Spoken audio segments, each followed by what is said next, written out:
আমার ছোট্ট ছোট্ট ছাত্রছাত্রীরা, আশা করি তোমরা সবাই ভালো আছো। আজকে আমরা চতুর্থ শ্রেণীর গণিত পড়া বলে হাজির হয়েছি। আজ তোমাদের 120 পারা থেকে পড়ানো শুরু হবে। আর আজকে ভিডিও দেখার আগে লাইক কমেন্ট শেয়ার করবে। চ্যানেলটা নতুন হয়ে থাকো, চ্যানেলটা অবশ্যই সাবস্ক্রাইব করবে। দেখি তোমাদের বইয়ের 120 পাতায় কি স্কুলের পাঁচিল রং করি। সুজাতা আর সমীর ঠিক করেছে স্কুলের পাঁচিল রং করবে। সুজাতা পাঁচিলের 2/8 অংশ রং করেছে আর সমীর করেছে 1/8 অংশ। ওরা দুজনে মোট পাঁচিলের কত অংশ রং করেছে দেখি একবার হিসেব করে। 2/8 অংশ যুক্ত 1/8 অংশ। দেখো ভগ্নাংশের হরগুলি সমান আছে, তাহলে লবগুলি যোগ হয়ে যাবে। 2 এর সঙ্গে 1 যোগ করলে 3 হয়, তাহলে 3/8 অংশ। তাহলে দেখি কতটা রং করা বাকি আছে। মোট কাজ কটা? একটা, 1 অংশ। 1 অংশ থেকে 3/8 অংশ বিয়োগ যাবে, কারণ 3/8 অংশ রং করা হয়ে গেছে। তাহলে দেখতে পাচ্ছি 1-এর আর একটা রূপ হচ্ছে 8/8 অংশ। কেন 8/8 অংশ করলাম? হরগুলোকে সমান করার জন্য।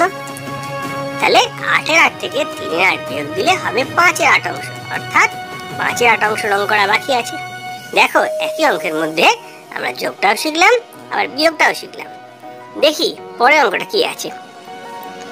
দানের শেখ লেনের রাস্তার কাজ চলছে। প্রথম দিনে রাস্তার 2/5 অংশ কাজ হয়েছে, কিন্তু দ্বিতীয় দিনে মাত্র 1/5 অংশ কাজ হয়েছে। ওই 2 দিনে মোট কত অংশের কাজ হয়েছে দেখি হিসেব করে। এখনো কত অংশ কাজ বাকি আছে সেটা দেখি। প্রথম দিন কাজ হয়েছে 2/5 অংশ আর দ্বিতীয় দিন কাজ হয়েছে 1/5 অংশ। তাহলে 2 দিনে মোট কাজ হয়েছে কত? 2/5 আর 1/5 অংশ যোগ করতে হবে। দেখো এক্ষেত্রেও দুটো ভগ্নাংশের হরগুলো সমান আছে, দুটো ক্ষেত্রেই 5 আছে। তাহলে লবগুলো যোগ করে দিলেই হয়ে যাবে। 2 এর সাথে 1 যোগ করলে 3, উত্তর হবে 3/5 অংশ। তাহলে 2 দিনে মোট কাজ হয়েছে 3/5 অংশ। মোট কাজ কত? মোট কাজ ছিল 1 অংশ। তাহলে কত বাকি আছে? 1 অংশ বিয়োগ 3/5 অংশ।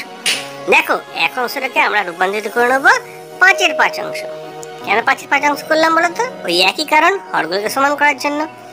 তাহলে 5/5 থেকে 3/5 বিয়োগ দিতে হবে। দেখো হরগুলো সমান আছে, তাহলে লবগুলোকে বিয়োগ দেবো। 5 থেকে 3 বিয়োগ করলে 2 হবে। তাহলে 2/5 অংশ কাজ করা এখনো বাকি আছে। এইভাবে অঙ্কগুলো আমরা বুঝবো। 120 পাতার অঙ্ক শেষ হলো, এবার 121 পাতার দিকে চলে আসি। হাতে কলমে বোতাম নিয়ে যাচাই করি। দেখো এখানে কি আছে। একটা বলেছে 3/8 যুক্ত 2/8। 2 নম্বর বলেছে 3/8 যুক্ত 2/8। একই ভগ্নাংশ আছে, একবার যোগ করব একবার বিয়োগ করব এবং হাতে কলমে সেগুলো যাচাই করব। কিভাবে? দেখো প্রথমে বলছে 8টি বোতাম নিলাম। গুনে দেখো 1 2 3 4 5 6 7 8, 8টা বোতাম পাশে রয়েছে। ওই 8টি বোতামের 3/8 অংশ মানে 3টে বোতাম নিলাম, আর ওই বোতামের 2/8 অংশ তার মানে 2টো বোতাম নিলাম। এবার 3টে বোতাম আর 2টো বোতাম যোগ করলে কত হচ্ছে? 5টা বোতাম। আর মোট বোতামের 5/8 অংশ। দেখো ভগ্নাংশ যোগটাও আমরা সংখ্যা দিয়ে বোতাম দিয়ে বুঝে নিলাম। 3/8 এর সঙ্গে 2/8 যোগ করলে হয় 5/8। এবার দেখো বোতামের 3/8 অংশ মানে 3টে বোতাম, বোতামের 2/8 অংশ তার মানে 2টো বোতাম। যেহেতু 3/8টা বেশি দেখে বোঝা যাচ্ছে, 2/8টা কম, তাহলে 3/8 থেকে যদি 2/8 আমরা বিয়োগ দিই কি হবে? দেখো নিচে 3/8 বিয়োগ 2/8 একটা পড়ে থাকবে, তার মানে 1/8 অংশ। এভাবে আমরা বুঝতে পারছি যে কিভাবে 3/8 থেকে 2/8 বিয়োগ দিলে 1/8 পড়ে থাকে। হরগুলো সমান হলে লবগুলো বিয়োগ, ওটা আমরা অঙ্কে নিয়ে বলেছিলাম। এবার আমরা প্র্যাকটিক্যালি দেখতে পেলাম 3টে থেকে 2টো চলে যায়, একটা থাকে। 121 পাতায় এইভাবেই অঙ্কগুলো আমাদের বোঝানো হয়েছে। 122 পাতায় কি আছে দেখো। হাতে কলমে আবার বলেছে একই মাপের 3টি আয়তক্ষেত্রাকার কাগজ নিয়ে সমান 4 ভাগে ভাগ করলাম ও নানান অংশে রং দিয়ে কি পেলাম দেখি। দেখো একটা কাগজ নিয়েছে, তাকে 4 ভাগে ভাগ করেছে। 1 ভাগে যখন রং করেছে ওটাকে বলছি 1/4 অংশ। 2 ভাগে রং করেছে ওটাকে বলছি 2/4 অংশ। তার নিচে দেখো 3 ভাগে রং করেছে, ওটাকে বলছে 3/4 অংশ। তাহলে 1/4 2/4 3/4 তিনটা অংশ তো পেলাম। দেখো 1/4টা হচ্ছে ছোট, তার থেকে বড় হচ্ছে 2/4, তার থেকে বড় হচ্ছে 3/4। তাহলে এখান থেকে আমরা একটা জিনিস ভালো করে বুঝতে পারছি। দেখো কি লেখা আছে, ভগ্নাংশের হর 1 রেখে লবগুলো বাড়ালে ভগ্নাংশের মান বেড়ে যায়। দেখো প্রত্যেকটি ক্ষেত্রে হরগুলো কিন্তু 4 4 4 রয়েছে, আর লবগুলো প্রথমে 1, তারপরে 2, তারপরে 3। যত লব বাড়ছে তত ভগ্নাংশের মানটাও বেড়ে যাচ্ছে। হরগুলো সমান থাকলে লব বাড়ালে ভগ্নাংশের মান বাড়ে। এর উল্টোটাও হতে পারে, দেখি কি আছে উল্টোটা। অন্য 3টি একই মাপের আয়তক্ষেত্র চিত্র নিলাম আর নিচের মতো করে ভাগ করলাম। দেখো প্রথমে করেছে 1/2 অংশ, মানে একটা আয়তক্ষেত্রকে 2 ভাগে ভাগ করেছে, তার মধ্যে 1 ভাগে রং করেছে। তার নিচে আছে 1/3 অংশ, তার মানে ওই একই মাপের আয়তক্ষেত্রকে 3 ভাগে ভাগ করেছে, তার মধ্যে 1 ভাগে রং করেছে। তার নিচে দেখো 4 ভাগে ভাগ করেছে, 1 ভাগে রং করেছে। এক্ষেত্রে কি দেখতে পাচ্ছি, 1/2, 1/3, 1/4, অর্থাৎ ভগ্নাংশের উপরেরটা মানে লবগুলো সমান আছে, কিন্তু হরগুলো দেখো আস্তে আস্তে আস্তে আস্তে বড় হয়েছে। এক্ষেত্রে আমরা বুঝতে পারছি 1/2টা বড়, 1/3টা ছোট, 1/4টা আরো ছোট। ছবিতে রং অনুসারে বোঝা যাচ্ছে। ঠিক আছে, তাহলে এখান থেকে আমরা একটা সিদ্ধান্ত আসতে পারি, ভগ্নাংশের লব একই রেখে যদি হরগুলো বাড়ানো যায় তাহলে লবের ভগ্নাংশের মান কমে যাবে। দেখো ভগ্নাংশের উপরটা ঠিক আছে, নিচেরটা আস্তে আস্তে বড় হয়েছে, তার মানে ভগ্নাংশের মানটাও আস্তে আস্তে কমে গেছে। এরকম ভাবে দেখো পাশে নিজে কুড়িটা করানো আছে। 1/2 বড় না 1/3 বড়, দেখো উপরে লবগুলো সমান আছে, যে ভগ্নাংশের হর ছোট তার মান বড় হবে। তারপরে 2/5 বড় না 2/6 বড়, অবশ্যই 2/5 বড় হবে। ঠিক আছে, যার লব যদি সমান থাকে হরের মান যার কম সে হবে বড়। 1/13 বড় না 1/15 বড়, 13টা ছোট আছে, তার মানে 1/13টা বড় হবে। 1 বড় না 1/2 বড়, অবশ্যই 1 বড় হবে। 1 মানে গোটাটা সম্পূর্ণ অংশ, অবশ্যই হাফের থেকে বড় হয়। আচ্ছা 1/15 ছোট না 1 ছোট, অবশ্যই 1/15 ছোট হবে।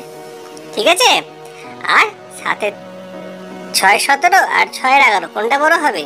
দেখো যার ভগ্নাংশের মান ছোট, হরের মান ছোট, লবগুলো সমান আছে, যার হর ছোট সেটাই বড় হবে। 11টা ছোট আছে, তাহলে 11টাই বড় হচ্ছে। এইভাবে আমরা ছোট বড় ভগ্নাংশ বুঝতে পারলাম। 122 পাতা হয়ে গেল, এবার আমরা 123 পাতায় দেখি কি আছে। বাবা বাজার থেকে তরমুজ কিনে এনেছেন। মা তরমুজটি 8টি সমান ভাগে ভাগ করলেন। আমি তরমুজের 8টি সমান ভাগের মধ্যে 2টি ভাগ খেলাম, বোন 3টি ভাগ খেলো, আর বাবা 1টি ভাগ খেলেন। হিসেব করে দেখি আমরা কে কত অংশ তরমুজ খেয়েছি। আমি খেলাম 2 ভাগ, 2 ভাগ মানে 8 ভাগের মধ্যে 2 ভাগ, মানে 2/8 অংশ। বাবা খেলেন 1 ভাগ, মানে 8 ভাগের মধ্যে 1 ভাগ, মানে 1/8 অংশ। বোন খেলো 3 ভাগ, মানে 3/8 অংশ। তিনজনে মোট কত খেলাম? 2/8, 3/8 আর 1/8 যোগ করতে হবে। দেখো ভগ্নাংশের হরগুলো সব সমান আছে, তাহলে লবগুলো যোগ করলেই হবে। 2, 3 আর 1 সব যোগ করলে হচ্ছে 3 আর 2 5 আর 1 6, তাহলে তিনজনে মোট খেয়েছি 6/8 অংশ। এরপর কি হচ্ছে, বোনের খাওয়া আর আমার খাওয়া। বোন খেয়েছে 3/8, আমি খেয়েছি 2/8, বোন বেশি খেয়েছে। ওইদিকে ওই রকম হাঁ চিহ্নটা করা আছে, যেদিকে হাঁ থাকবে সেটাই হবে বড়, তোমরা জানো নিশ্চয়ই। আচ্ছা বাবা খেয়েছে আর বোন খেয়েছে, বাবা খেয়েছে 1/8, বোন খেয়েছে 3/8, তাহলে বাবা কম খেয়েছে। ঠিক আছে, এরপরে দেখো বাকি রইল কত, 1 বিয়োগ 6/8। আমরা তো 6/8 অংশ খেয়ে নিয়েছিলাম আমি বাবা বোন মিলে। বাকি থাকবে কত, 1 বিয়োগ 6/8। 1 মানে কি 8/8। কেন 8/8 করলাম? ভগ্নাংশের হরগুলোকে সমান করতে হবে বলে। এখানে 8 ছিল হর, আমি 8/8 করলাম। এবার দেখো 8/8 থেকে 6/8 বিয়োগ দেবে, হরগুলো সমান আছে। 8 থেকে 6 বিয়োগ করলে উত্তর চলে আসবে। 8 থেকে 6 বিয়োগ করলে হয় 2, তাহলে 2/8 অংশ পড়ে আছে। তাহলে মা খাবেন 2/8 অংশ। আর সবচেয়ে বেশি তরমুজ কি খেলো? বোন 3 অংশ খেয়েছিল, 3/8 অংশ খেয়েছিল, তাহলে বোন সব থেকে বেশি খেয়েছিল। দেখো এইভাবেই আমরা ছোট বড় ধারণা করতে পারবো। এরপরে দেখি কি আছে, বাক্সে 4টি বল আছে, অর্ধেক কালো রঙের, অর্ধেক সাদা রঙের। অর্ধেক মানে করো 4 অর্ধেক 2, তাহলে 2টি কালো রঙের বল, 2টি সাদা রঙের বল, তাহলে মোট বলের 2/4 অংশ বল কালো রঙের আর 2/4 অংশ বল সাদা রঙের। একই রকম ভাবে দেখো প্লেটে 8টি কুল আছে, এই 8টি কুলের 4 অংশ, 1/4 অংশ কুল পোকা ধরে গেছে। পোকা ধরা কুল তো আমরা খাই না, তাহলে ওগুলোকে বাদ দিতে হবে। তাহলে 8টি কুলের 4 ভাগের 1 ভাগ, 1/4 অংশ মানে কি 4টে ভাগ করলাম, তার মধ্যে একটা ভাগ নিলাম। 8টা কুলকে যদি 4 ভাগ করি, প্রতি ভাগে কটা করে থাকবে? 2টো করে থাকবে, তার মানে 2টো কুল পচে গেছে। তাহলে 8 থেকে 2টো কুল বাদ দিয়ে দেবো, 6টা কুল থাকবে, 6টা কুল আমরা খেতে পারবো। তারপরে দেখো কি আছে, প্যাকেটে পেন আছে 6টি, তার মধ্যে 1/3 অংশ পেন লেখা যাচ্ছে না। 1/3 অংশ পেন মানে কি 6টি পেনের 3 ভাগের 1 ভাগ, 3 দিয়ে ভাগ করলে দুটো দুটো করে পড়ে থাকে। তাহলে দুটো পেনে আমি লিখতে পারছি না। কটা পেন লিখতে পারবো? 4 বিয়োগ 2 সমান 6টা পেন লিখতে পারবো। ঠিক আছে, এরপরে দেখো 1 কেজি আলুর দাম যদি 12 টাকা হয়, 1-এর 2 কেজি আলুর দাম কত? তাহলে 12 টাকার 2 ভাগের 1 ভাগ করতে হবে। 1-এর 2 মানে 2 ভাগের 1 ভাগ। 12 টাকা যদি 2 ভাগের 1 ভাগ করি তাহলে 6 হচ্ছে। 1-এর 2 কেজির আলুর দাম হচ্ছে 6 টাকা। কিন্তু 1-এর 4 কেজি আলু কিনি, তাহলে কত টাকায় পাবো? ওই একই রকম ভাবে 1-এর 4 মানে 1-এর 4 ভাগ করে আর 1 ভাগ নিতে হবে। 12কে 4 দিয়ে ভাগ করলে হয় 3, 1 ভাগ হলো 3, তাহলে 1-এর 4 অংশের দাম হচ্ছে 3 টাকা। এইভাবেই আমরা ভগ্নাংশের হিসেব আমরা সহজেই বুঝতে পেরে যাবো। যে কোনো জিনিসের হিসেব ভগ্নাংশ দ্বারা আমরা সহজেই নিজের বাস্তব জীবনে করতে পারবো। আশা করি ভিডিওটা ভালো লেগেছে। যদি ভালো লাগে লাইক কমেন্ট শেয়ার করবে। চ্যানেল নতুন থাকো চ্যানেলটা অবশ্যই সাবস্ক্রাইব করবে। তোমরা সবাই ভালো থাকবে।